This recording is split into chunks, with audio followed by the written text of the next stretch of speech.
തദ്ദേശ സ്വയംഭരണ തെരഞ്ഞെടുപ്പിനോടനുബന്ധിച്ച് Malappuram press club നടത്തുന്ന മീറ്റ് ദ ലീഡർ എന്ന പ്രോഗ്രാമിൻ്റെ ഉദ്ഘാടന ചടങ്ങും ആദ്യ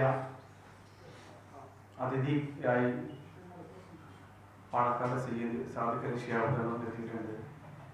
നമ്മുടെ ഇനിയുള്ള തെരഞ്ഞെടുപ്പിനോടനുബന്ധിച്ച് രാഷ്ട്രീയ പാർട്ടികൾക്കൊപ്പം തന്നെ നമ്മുടെ മാധ്യമ പ്രവർത്തകരും വലിയ തിരക്കിലാണ്. അതോടൊപ്പം തന്നെ ഒരുപാട് വാർത്തകളും മറ്റും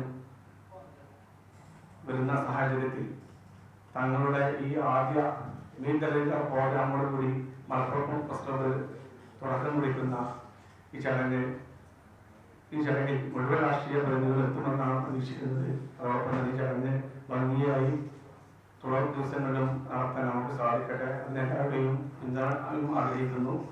ചടങ്ങിന് 6 ദിവസം തന്നെ എത്തിച്ചേർന്ന പാണക്കാട് സാദിഖ് അലി ശിഹാബ് തങ്ങളെ മലപ്പുറത്തെ പത്രപ്രവർത്തകർക്ക് വേണ്ടി പ്രസ് ക്ലബിന് വേണ്ടി കേരള പത്രപ്രവർത്തകർക്ക് വേണ്ടി ഈ വേദിയിലേക്ക് ഏറെ സ്നേഹത്തോടെ സ്വാഗതം ചെയ്യുന്നു.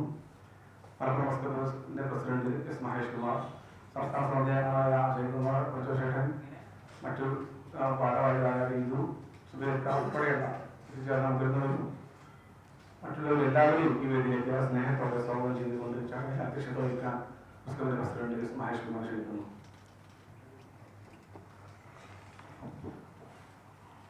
നമസ്കാരം.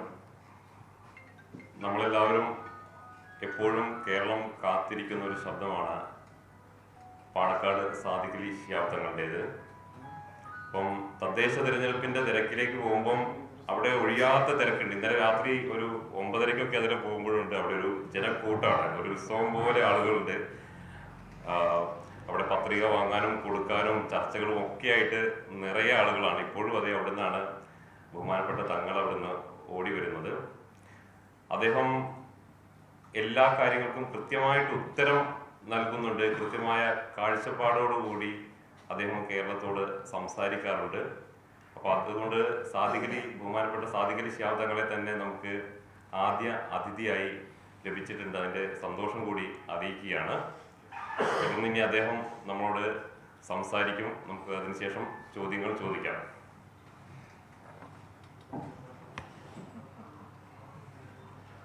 തെരഞ്ഞെടുപ്പിൻ്റെ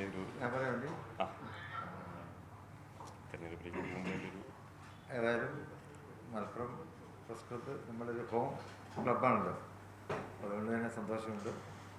ആദ്യമായിട്ട് തന്നെ തെരഞ്ഞെടുപ്പിൻ്റെ വലിയ ബഹളങ്ങളിലേക്ക് കടക്കുന്നതിന് മുമ്പ് തന്നെ നമ്മൾ ഇവിടെ പ്രസ് ക്ലബ്ബിൽ നിങ്ങളുടെ ക്ഷണം സ്വീകരിച്ച് വളർത്താൻ കഴിഞ്ഞ സന്തോഷമുണ്ട്.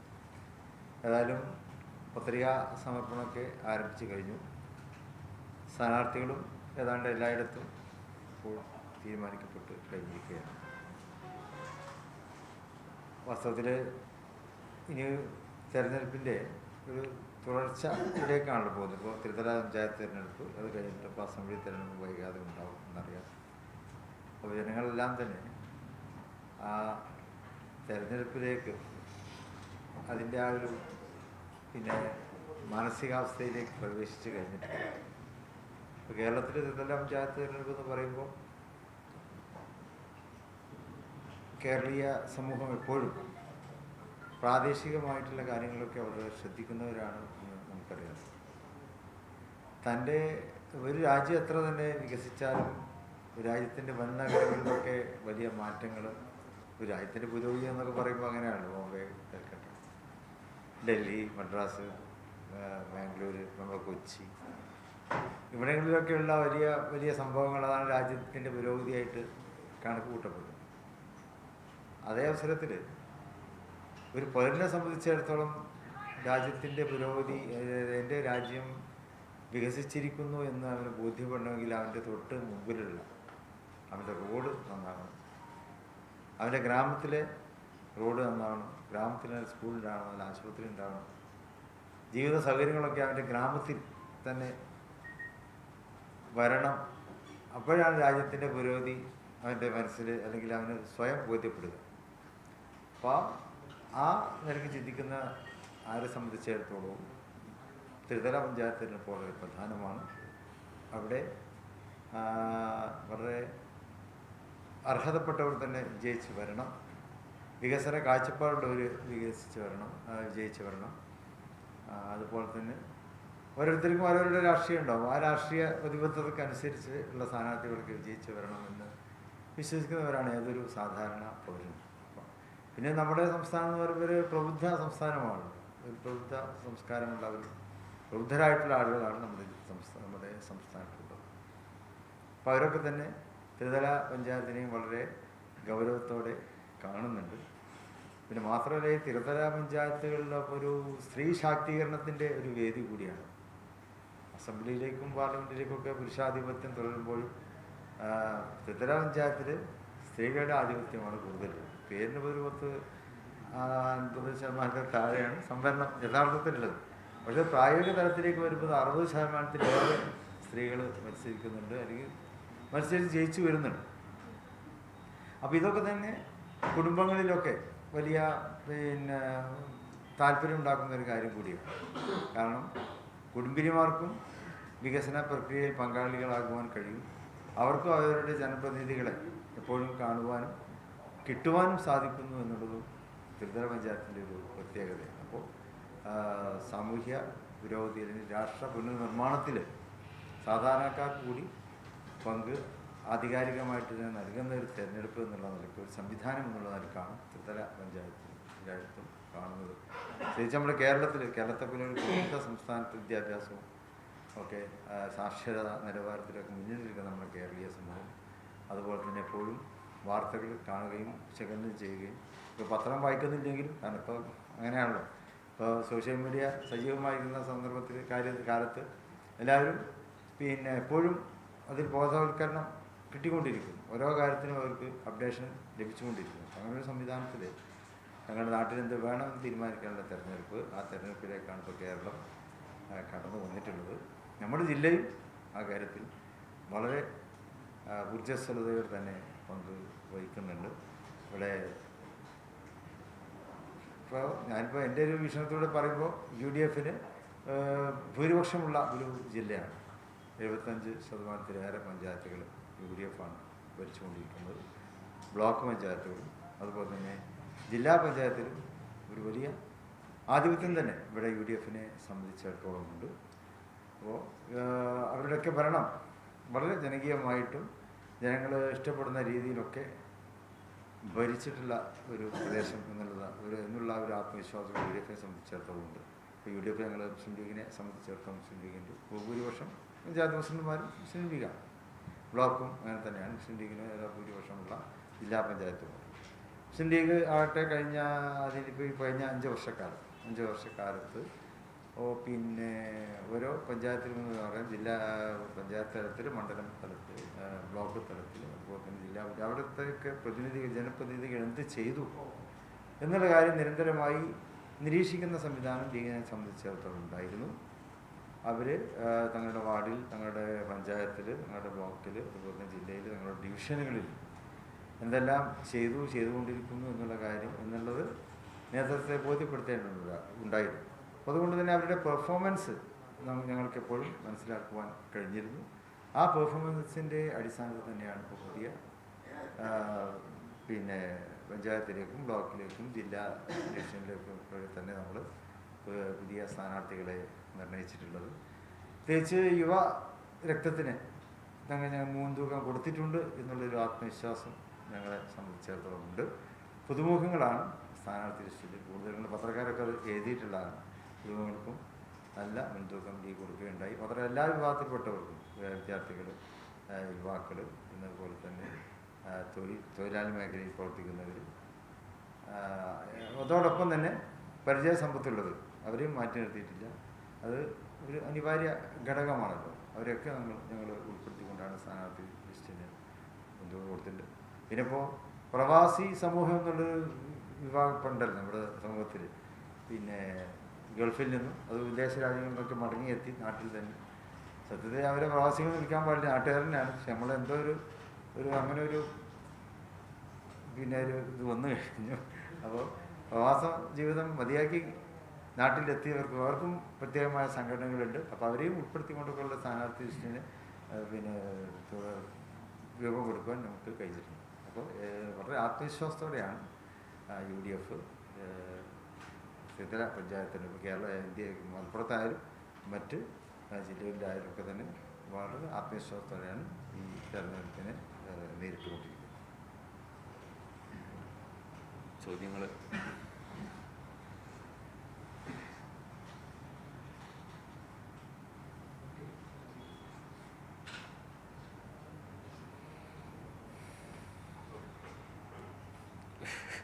ചോദ്യങ്ങൾ ഒരുപാടുണ്ട്, അതുകൊണ്ടാണ്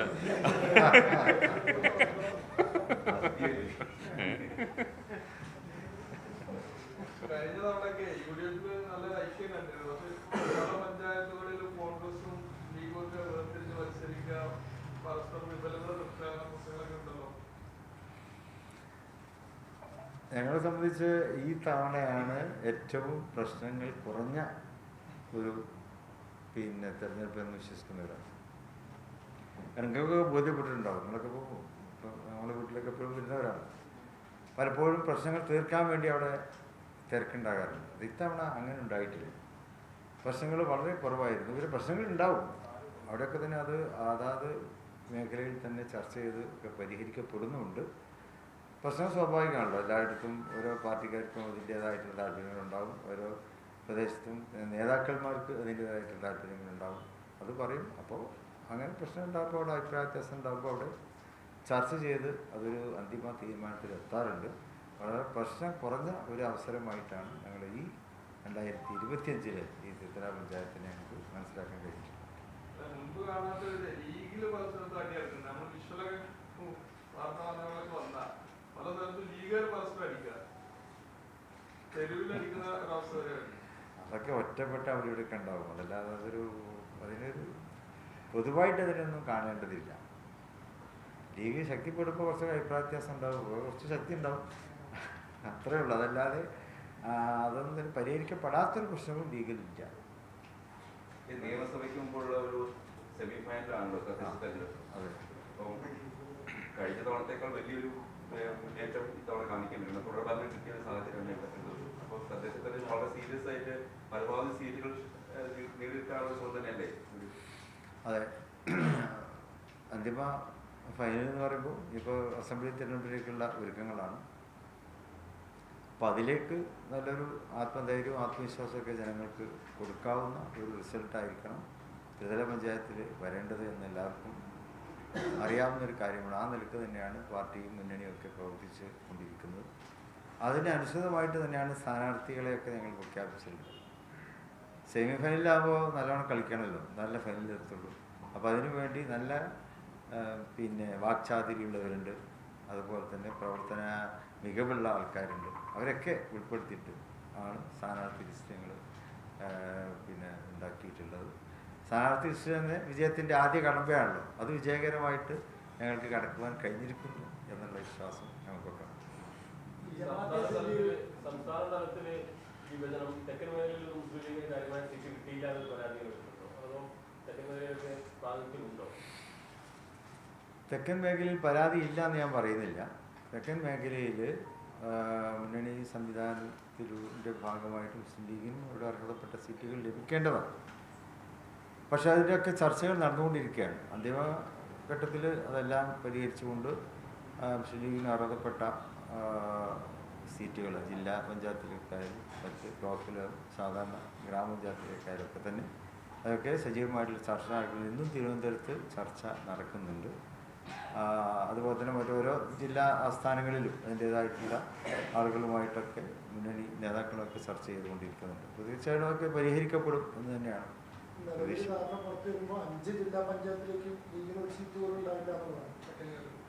അല്ലാതെ അന്തിമ തീരുമാനമായിട്ടില്ലല്ലോ. ചർച്ചകൾ നടന്നുകൊണ്ടിരിക്കേണ്ടത് അവസാന ഘട്ടത്തിലൊക്കെ തീരുമാനമാവും എന്ന് തന്നെയാണ്. ലീഗിൻ്റെ ആളുകൾക്കൊക്കെ പ്രതിഷേധമുണ്ട്, ഞാൻ ഉറച്ചു വെക്കുന്നില്ല. ലീഗിന് സ്വാധീനമുള്ള മേഖലകളിൽ സീറ്റ് വേണം എന്നുള്ള നിർബന്ധം ലീഗ് ഘടകങ്ങൾക്കുണ്ട്.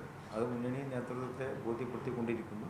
അവിടെയൊക്കെ ചർച്ചയോട് പരിഹരിക്കാമെന്ന് തന്നെയാണ് മുന്നണി നേതൃത്വവും നമ്മളോട് പറഞ്ഞിട്ടുള്ളത്.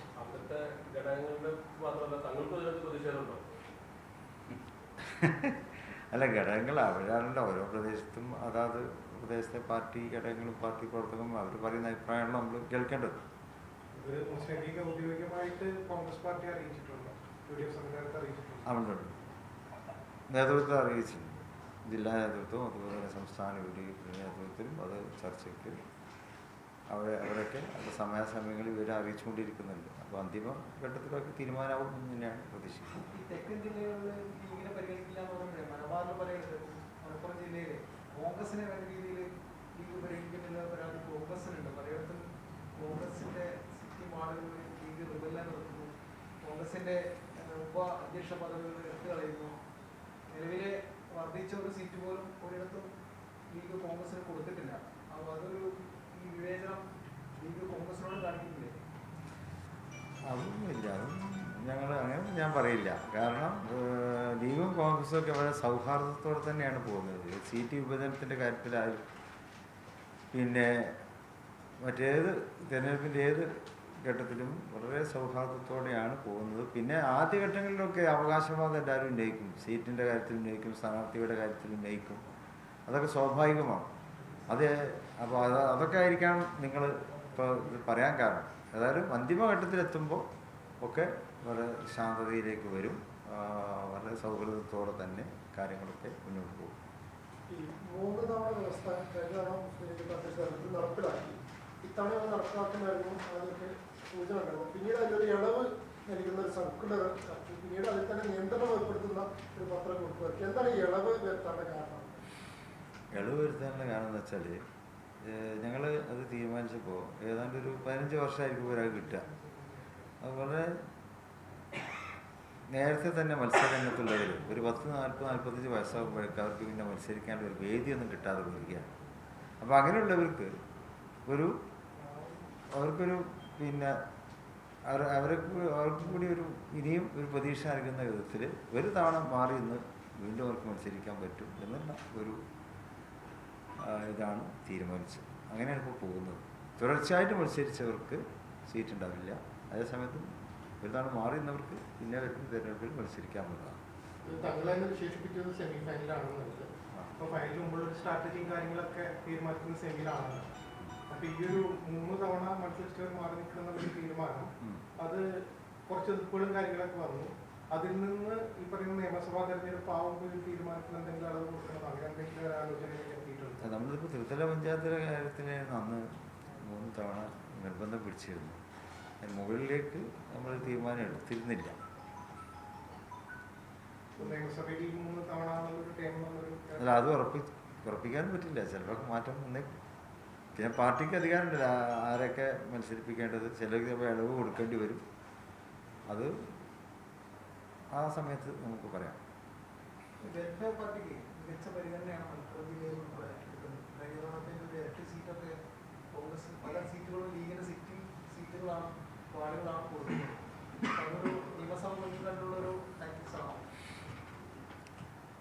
അതിപ്പോൾ നിങ്ങളെ പറയുമ്പോൾ ഞാൻ കേൾക്കുന്നത് അങ്ങനെ ശക്തമായ ചെയ്തിട്ടൊക്കെ അങ്ങനെയൊന്നുമില്ല. അവർക്ക് ഞങ്ങൾക്ക് അവരുമായി സഖ്യ ഒന്നുമില്ലല്ലോ. പാർട്ടി ഒരു സഖ്യത്തിലൊന്നുമില്ല. നീക്കുപോക്കുകളൊക്കെ അവിടെ ഉണ്ടായിട്ടുണ്ടാവും. അതൊന്നും ഇപ്പോൾ പറയാറായിട്ടില്ല. അതിപ്പോൾ തിരഞ്ഞെടുപ്പിൻ്റെ അന്തിമഘട്ടത്തിലാണ് ഇപ്പോൾ അതിൽ ആരൊക്കെ എവിടെയൊക്കെയാണ് ധാരണ ഉണ്ടാക്കിയിട്ടുള്ളത് എന്നൊക്കെ. ഈ പാർട്ടി ഞങ്ങളോട് മാത്രമല്ല ഇടതുപക്ഷത്തോട് ചർച്ച നടത്തേണ്ടതെന്നാണ് ഞങ്ങൾ കേട്ടിട്ടുള്ളത്. അതൊക്കെ പ്രാദേശികമായിട്ടുള്ള പല അഭിപ്രായങ്ങളൊക്കെയാണ് അതിൻ്റെ പിന്നിലുള്ളത്. അതൊന്നിപ്പോൾ നമുക്ക് പറയാറായിട്ടില്ല. ഈ PVNന്റെ കാര്യത്തിൽ തദ്ദേശ തെരഞ്ഞെടുപ്പിന്റെ ഈ സമയത്ത് തന്നെ തീരുമാനം ഉണ്ടാവും? PV അൻവറിന് UDF വരാമെന്ന് പറഞ്ഞിട്ടുണ്ടല്ലോ. അതങ്ങനെ തന്നെയുണ്ട്. ആ തീരുമാനത്തിൽ മാറ്റമൊന്നുമില്ല. PV അൻവറിനെ മാറ്റി നിർത്തണം എന്നുള്ള അഭിപ്രായമൊന്നും ലീഗിനില്ല. അതുപോലെ UDFന് അങ്ങനെ ഇല്ല എന്നാണ് ഞാൻ വിശ്വസിക്കുന്നത്.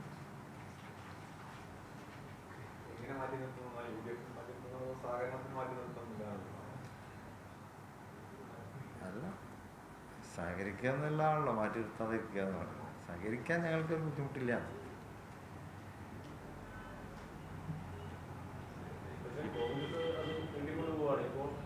എല്ലാ സ്ഥലത്തും ലീഗിന്റെയും കോൺഗ്രസിന്റെയൊക്കെ സ്ഥാനാർത്ഥികളായി കഴിഞ്ഞ് ധാരണ ഉണ്ടാക്കിയാൽ അദ്ദേഹത്തിന് സീറ്റുകൾ കൊടുക്കാൻ കഴിയില്ലല്ലോ. ഒരു നിർണായക ഘട്ടത്തിൽ സംസ്ഥാന സർക്കാർ ഫൈറ്റ് ചെയ്ത് വന്ന ഒരാളെ ഇങ്ങനെ അതാ പറഞ്ഞത് UDF അദ്ദേഹത്തെ മാറ്റി നിർത്തണമെന്ന് പറഞ്ഞിട്ടില്ല. അതാണ് പൊതു അഭിപ്രായം.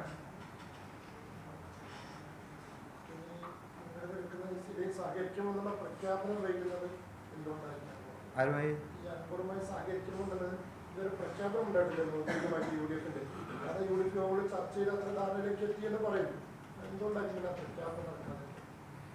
ഇപ്പൊ പ്രാദേശിക തെരഞ്ഞെടുപ്പിന്റെ പല ഘടകങ്ങളുണ്ടാവും, അതുകൊണ്ടാണ് ശരിയാവും.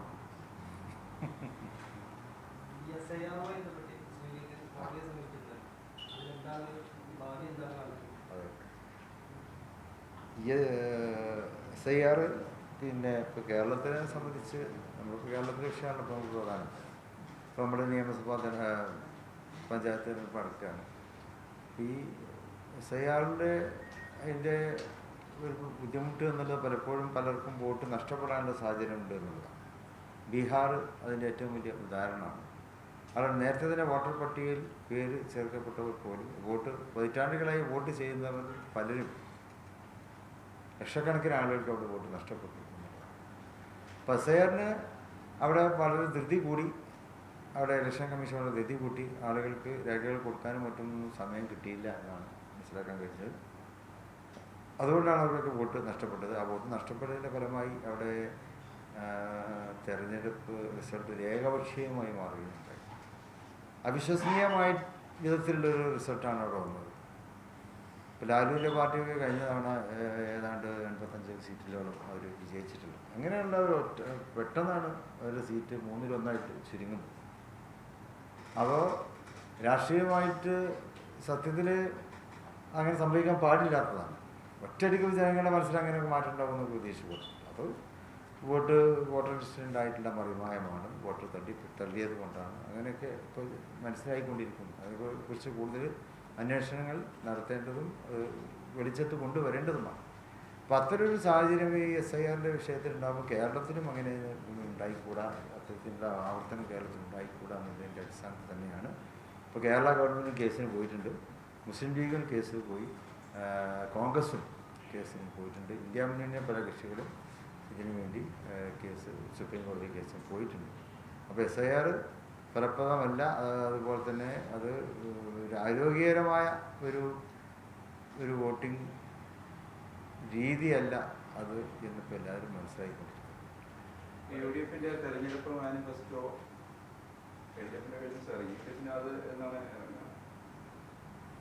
അതിൻ്റെ ഡേറ്റ് പറഞ്ഞിട്ടില്ല, അതിൻ്റെ ചർച്ചകളൊക്കെ നടന്നുകൊണ്ടിരിക്കുകയാണ്. തെരഞ്ഞെടുപ്പ് മാനിഫെസ്റ്റോ എന്നുള്ളത് ത്രിതല പഞ്ചായത്തിന് മാത്രമാവില്ല, മറ്റും കൂടി യോജിപ്പിച്ചുകൊണ്ടുള്ള ഒരു മാനിഫെസ്റ്റോ ആയിരിക്കും. അതിന് സമയമുള്ളൂ.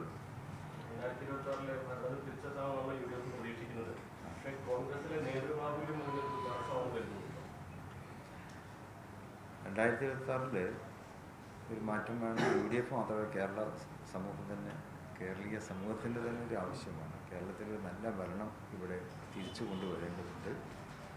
അപ്പോൾ അതിനുവേണ്ടി അരയും തടയും മുറുക്കി ഉള്ള പ്രവർത്തനങ്ങൾ അത് UDF നടത്തിക്കൊണ്ടിരിക്കുന്നു. ഒരു ഭരണവിരുദ്ധ വികാരം ഇവിടെ വളരെ ശക്തമായിട്ടുണ്ട് എന്നുള്ളത് തന്നെയാണ്. മീഡിയ ശ്രദ്ധിച്ചാൽ തന്നെ അത് മനസ്സിലാക്കേണ്ടത്. തീർച്ചയായിട്ടും ആ നല്ലൊരു ആത്മവിശ്വാസമൊക്കെ നമുക്കുണ്ട്. പിന്നെ പാർട്ടിയിൽ നേതാക്കന്മാർ കൂടിയതുകൊണ്ട് കുഴപ്പമൊന്നുമില്ല. നേതാക്കന്മാർ വേണമല്ലോ. ആ നേതാക്കളെല്ലാം ഒരു യോജിച്ചൊരു തീരുമാനത്തിലെത്തിയിട്ട് ഒറ്റക്കെട്ടായിട്ട് മുന്നോട്ട് പോകാൻ നമുക്ക് സാധിക്കണം. അത് അങ്ങനെ തന്നെ വരും എന്ന് തന്നെയാണ് ഒരു അന്തിമഘട്ടത്തിലെത്തുമ്പോൾ എല്ലാവരും ഒറ്റക്കെട്ടായിട്ട് UDFന്റെ അധികാരത്തിലേക്കുള്ള പ്രക്രിയയിൽ കോൺഗ്രസ് തന്നെയാണ് മുന്നിൽ നിൽക്കേണ്ടത്. അവരാണ് മുന്നണിയിലെ പ്രബല കക്ഷി. തീർച്ചയായിട്ടും കോൺഗ്രസ് ആ ഉത്തരവാദിത്വം നിർവഹിക്കും എന്നുള്ളതിലും തർക്കമില്ല. കോൺഗ്രസ് നേതാക്കളുടെ ഒറ്റക്കെട്ടില്ലായ്മ മുന്നണിക്കുന്ന പ്രതികൂലമാവുന്നുണ്ട്. അതിപ്പോൾ അനുഭവപ്പെട്ടിട്ടില്ല. അത് തീർച്ചയായിട്ടും ഈ തെരഞ്ഞെടുപ്പിൻ്റെ കാര്യത്തിൽ അവരെല്ലാവരും ഇപ്പോൾ അഭിപ്രായ വ്യത്യാസമൊക്കെ മറന്നുകൊണ്ട് ഒരേ സ്ഥലത്തിൽ തന്നെയാണ് മുന്നോട്ട് പോകുന്നതെന്നാണ് ഞങ്ങൾക്ക് പ്രതീക്ഷിക്കുന്നത്.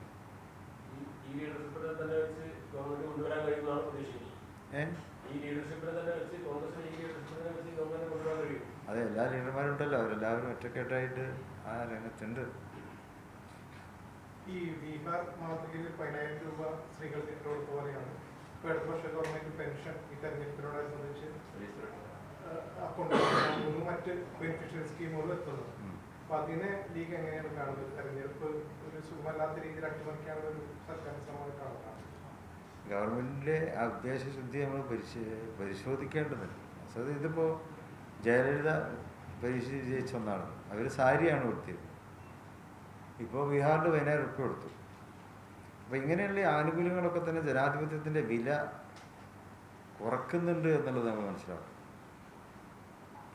ജനങ്ങളുടെ അഭിപ്രായങ്ങൾ ഭാവിയെ കൂടി മുന്നിൽ കണ്ടുകൊണ്ടായി ഉണ്ടാകേണ്ടത്. അവിടെയാണ് ജനാധിപത്യം വിജയിക്കുക. അല്ലാതെ ഇന്ന് കിട്ടുന്നതിൽ മാത്രം തൃപ്തി കൊള്ളുക എന്നുള്ളത് അത് ജനാധിപത്യപരമായ ഒരു ചിന്തയല്ല. രാജ്യമൊന്നും നിലനിൽക്കണം. അതിന് ഭാവിയിൽ അതിൻ്റെ ആദർശങ്ങൾ, ഭാവിയിലെ ആശയങ്ങൾ എന്ത് എന്ന് ജനങ്ങൾ മനസ്സിലാക്കണം. രാഷ്ട്രീയമായിട്ടുള്ള അഭിപ്രായ ഏറ്റുമുട്ടലുണ്ടല്ലോ, അതാണ് ജനാധിപത്യത്തെ ശക്തിപ്പെടുത്തുന്നത്. പക്ഷെ പലപ്പോഴും ഈ ആനുകൂല്യങ്ങളുടെ പെരുമഴയിൽ ആ അഭിപ്രായ സംഘടന ഇല്ലാതെ പോവുകയാണ്. എല്ലാവരും ഇന്നെന്ത് കിട്ടുന്നു അതിൽ തൃപ്തി അറിഞ്ഞുകൊണ്ട് വോട്ട് ചെയ്യുക എന്നുള്ളൊരവസ്ഥ അത് ജനാധിപത്യത്തെ നിഷ്പ്രഭമാക്കും എന്ന് രാഷ്ട്രീയ കക്ഷികളൊക്കെ തിരിച്ചറിയണമെന്നാണ് പറയാനുള്ളത്. ആനുകൂല്യങ്ങൾ കൊടുത്തോളൂ, പക്ഷെ അതിൻ്റെ ഉദ്ദേശശുദ്ധി അവർ മനസ്സിലാക്കണം. ഇന്നത്തെ വോട്ട് കിട്ടുക എന്നുള്ളവർക്ക് മാത്രം ആനുകൂല്യം കൊടുക്കാൻ പാടില്ല. പിന്നെ ഭാവിയെ കൂടി കണ്ടുകൊണ്ടായിരിക്കണം ഗവൺമെൻറ് പ്രഖ്യാപനങ്ങളൊക്കെ നടത്തേണ്ടത്. അതല്ലാതെ വോട്ട് കിട്ടുക എന്നുള്ളത് മാത്രം ലക്ഷ്യം വെക്കരുത്.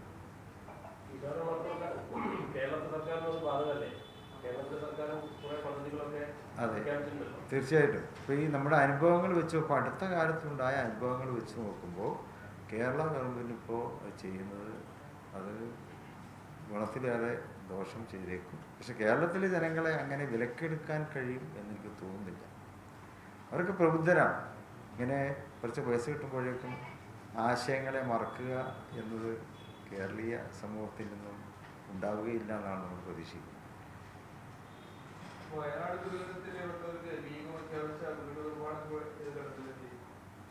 ആ സ്ഥലം വാങ്ങിയതിൽ വിവാദം ഉണ്ടായിരുന്നു. അത് വീട് വെക്കാൻ പറ്റാത്ത സ്ഥലമാണ്, പഞ്ചായത്ത് പെർമിഷൻ കിട്ടുന്നില്ല. അതെല്ലാം കഴിഞ്ഞു പോയ അധ്യായങ്ങളാണ്. നിങ്ങളിപ്പോൾ അവിടെ പോയി നോക്കിയാൽ വളരെ വേഗത്തിൽ പണികൾ നടന്നുകൊണ്ട് വരികയാണ്. ഇപ്പോൾ ഏതാണ്ട് ഇതിൻ്റെ കോൺക്രീറ്റ് ലെവലിൽ എത്തിക്കഴിഞ്ഞു. പഞ്ചായത്തിൽ നിന്നും ഒരു എതിർപ്പും അവിടെയില്ല.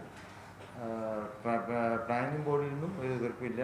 ടൗൺ പ്ലാനിങ്ങിൽ നിന്നൊക്കെ തന്നെ എല്ലാ വീടുകളും എടുക്കുന്നത് 100-105 വീട് എടുക്കുന്നതിനുള്ള അനുമതിയുണ്ട്. പക്ഷെ അവർക്ക് ഘട്ടം ഘട്ടമായിട്ട് അവർ തരികയുള്ളൂ എന്ന് മാത്രം. വളരെ ദ്രുതഗതിയിലാണ് അവിടെ പണി നടന്നുകൊണ്ടിരിക്കുന്നത്. നിങ്ങൾക്ക് ആർക്കും പോയാൽ അത് വ്യക്തമായി മനസ്സിലാക്കാൻ പറ്റും. ഞങ്ങളെ സംബന്ധിച്ചിടത്തോളം ഏതാണ്ട് അടുത്ത മാർച്ച്, ഏപ്രിൽ, മെയ്യോടുകൂടി തന്നെ പൂർത്തീകരിക്കാൻ പറ്റും എന്നാണ് വിശ്വസിക്കുന്നത്. ഈ ശബരിമല വലിയൊരു വിഷയമാണ്. ഇപ്പം കഴിഞ്ഞ ദിവസങ്ങളിലൊക്കെ ജനത്തിരക്ക്, അതൊന്നും കൃത്യമായിട്ട് മാനേജ് ചെയ്യാൻ കഴിഞ്ഞില്ല എന്നൊക്കെ പറഞ്ഞ് ഭയങ്കര പരാതികൾ ആളുകൾക്ക് മടങ്ങിപ്പോകുന്നു. പക്ഷെ UDF ഈ വിഷയത്തിൽ അത്ര ആക്ട് ചെയ്യാൻ പറ്റുന്നുണ്ടോ? UDF അല്ല, അതിപ്പോൾ ഭരിക്കുന്ന ഗവൺമെൻറ്റാണ് കാര്യങ്ങൾ നോക്കേണ്ടത്. അവിടെ ലക്ഷക്കണക്കായ ഭക്തജനങ്ങൾ അവിടെ വരികയാണ്. ശബരിമലയുടെ ആ ഒരു മഹത്വം കണക്കെടുത്തുകൊണ്ടാണ് കേരളത്തിൽ നിന്നും കേരളത്തിൻ്റെ പുറം സംസ്ഥാനങ്ങൾ, കർണാടകയിൽ നിന്നും ആന്ധ്രയിൽ നിന്നും അതുപോലെ മറ്റ് ഉത്തരേന്ത്യൻ സംസ്ഥാനങ്ങളിലൊക്കെ ഇവിടെ ആളുകൾ എത്തുന്നുണ്ട്. അപ്പോൾ ഒരേ സമയത്ത് തന്നെ 10,000-കണക്കിന് ആളുകൾ തടിച്ചു കൂടുമ്പോഴുണ്ടാകുന്ന ആ ഒരു പ്രയാസം അത് മുൻകൂട്ടി കണ്ടുകൊണ്ട് അതിനെ പരിഹരിക്കുകയും അതിനാവശ്യമായ ട്രാഫിക് സംവിധാനങ്ങൾ ഉൾപ്പെടുത്തുകയും ഒക്കെ ചെയ്യണം. അതിന് ഗവൺമെൻറ് സൈന്യത്തെ തന്നെ നിയോഗിച്ചുകൊണ്ട് ചെയ്യേണ്ടത് വിധത്തിൽ ചെയ്യണം. ഉദ്യോഗസ്ഥന്മാരെ വെച്ചുകൊണ്ട് ചെയ്യേണ്ട സമയത്ത് ചെയ്യണം. അതായത് ഭക്തജനങ്ങളോട് സൗഹൃദപൂർവ്വമായിട്ടുള്ളൊരു നയം ഗവൺമെൻറ് എടുക്കേണ്ടതുണ്ട്. അല്ലാതെ അവരവിടെ വന്ന് ബുദ്ധിമുട്ടുന്നൊരു അവസ്ഥ ഉണ്ടാകാൻ പാടില്ല. അത് വിശ്വാസികളോട് ചെയ്യുന്ന ഏറ്റവും വലിയൊരു ക്രൂരതയാണ്.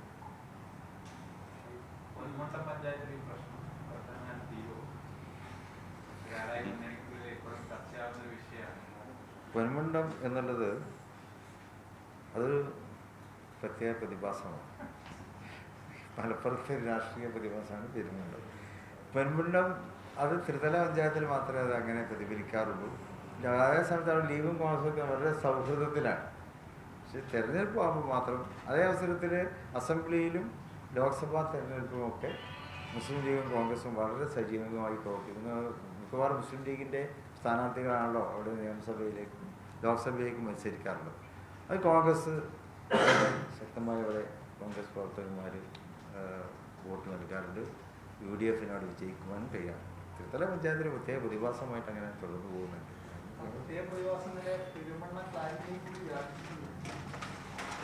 ക്ലാരിയിൽ അത് തീരുമെന്നാണ് പ്രതീക്ഷ. അപ്പം ഇന്ന് രാവിലെയും അതേക്കുറിച്ച് ഞങ്ങൾ ആശയവിനിമയം നടത്തിയിട്ടുണ്ട്.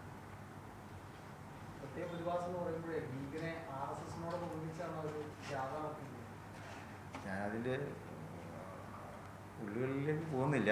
ഒരു പ്രതിഭാസം ഉണ്ട് എന്നുള്ളത് ശരിയാണ്. മുസ്ലിം ലീഗും ഇന്ത്യൻ കോൺഗ്രസും പൊന്മുണ്ട കോൺഗ്രസും പൊന്മുണ്ട ലീഗുമായി മാറിയ ഒരു സാഹചര്യമാണുള്ളത്. അത് അടുത്ത ഓരോ നിയമസഭാ തെരഞ്ഞെടുപ്പ് വരുമ്പോൾ അതിനെ കൂടി അബ്ദുൾ റഹ്മാന്റെ സാന്നിധ്യം കൂടി അതിനകത്തരം പ്രശ്നങ്ങളുണ്ട് എന്നുള്ളത് ഈ പ്രാദേശിക ലീഗ് നേതൃത്വം തന്നെ ആരോപണം ഉന്നയിക്കുന്നുണ്ട്. അവരത് കൃത്യമായി അതിന് പല ഉദാഹരണങ്ങളും പറയുന്നുണ്ട്. അത്ര കാര്യം ശ്രദ്ധയിൽപ്പെട്ടിട്ടുണ്ടോ? ഇല്ല, അസംബ്ലിയിലേക്കും ലോക്സഭയിലേക്കും അത് ബാധിക്കാറില്ല. അതാണ് അവിടുത്തെ ഒരു അനുഭവം. അതാണ് അതങ്ങനെ തന്നെ തുടരുമെന്ന് തന്നെയാണ് വിചാരിക്കുന്നത്. ഒരു ജില്ലയിൽ എല്ലായിടത്തും ധാരണയായിട്ട് പോകുന്നത് സംവിധാനത്തിൽ പോകുമ്പോൾ ഒരു പഞ്ചായത്തിൽ മാത്രമെങ്കിലും ഇതിങ്ങനെ വേറിട്ട് പോകുന്നത് അത് നേതൃത്വത്തിന്റെ ഒരു ലീഗിന്റെയും കോൺഗ്രസിന്റെയും മുഴുവൻ നേതാക്കൾ ഇരുന്നാൽ തീരാവുന്ന പ്രശ്നമുള്ളൂ. അതൊക്കെ അങ്ങനെ ഒരു ഇടപെടൽ ഉണ്ടാവേണ്ടതില്ലേ? ഇടപെടലൊക്കെ നടത്തുന്നുണ്ട്. ഇന്നിപ്പോൾ എന്താ ചെയ്യാമോ, ചില സമയങ്ങൾ അങ്ങനെയാണ്. ഓരോ ദേശത്തെയും അവരെ അറിയിക്കുന്ന ഒരു സംവിധാനം ഉണ്ടാവും. കോട്ടക്കലിന് സമാനമായ രീതിയിൽ ഉണ്ടായിരുന്നല്ലോ. കോട്ടക്കല് അവിടെ ലീഗ് വിമത സ്ഥാനാർത്ഥി അവസാനം കൈപ്പറ്റി നിന്ന് മത്സരിക്കുന്ന സാഹചര്യത്തിലേക്ക് പ്രശ്നം പരിഹരിക്കുന്നു. അതെ, കോട്ടക്കല് ഞങ്ങൾ പരിഹരിച്ചു. വിട്ടുവീഴ്ചകളൊക്കെ നടത്തി പരിഹരിച്ചു. വല്ലാത്ത പരിഹാരമായില്ലേ? അതിന് പരിഹരിച്ചാൽ മതിയല്ലോ. കോൺഗ്രസ് ലീഗിന്റെ പഴയ കൗൺസിലർ ലീഗിന്റെ വാർഡിലെ സെക്രട്ടറിയോട് തങ്ങൾ ആവശ്യപ്പെട്ടതാണ് കൈപ്പറ്റിയായിട്ട് കോൺഗ്രസിലേക്ക് മത്സരിച്ചത്. കാരണം തങ്ങൾ പറഞ്ഞ നിർദ്ദേശം പരിഹരിക്കപ്പെട്ടിട്ടുള്ളതാണ്. അപ്പൊ എല്ലാത്തരം പരിഹാരവും തങ്ങൾക്കുണ്ട്. UDF-ന്റെ ചിഹ്നമാണല്ലോ, അതൊന്നും കുഴപ്പമില്ല.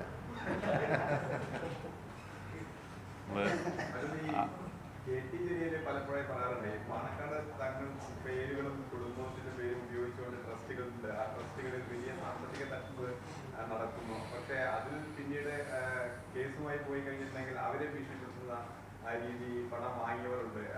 അത്തരം കാര്യങ്ങളിൽ നിന്നും പാണക്കാട് കുടുംബം പിന്മാറണം എന്നുള്ള ആവശ്യം ഒരു സീരിയസ് ആയ കാര്യമല്ലേ അത്? ഇതിൽ പറഞ്ഞതിൽ ഞാനതിനെ ചെറുതായി കാണുന്നൊന്നുമില്ല. പക്ഷെ ഞങ്ങൾ അത് ശ്രദ്ധിക്കാറുണ്ട്. ഞങ്ങളൊക്കെ പ്രസിഡന്റുമാരും ഒക്കെ ആയിട്ടുള്ള കമ്മിറ്റികളുണ്ടാകുമ്പോൾ അതിൻ്റെ സാമ്പത്തികമായിട്ടുള്ള ഇടപാടുകൾ മറ്റു കാര്യങ്ങളൊക്കെ ഞങ്ങൾ ശ്രദ്ധിക്കാറുണ്ട്. അവസാനിപ്പിക്കാം നമുക്ക്. നമ്മളൊരു ഉപഹാരം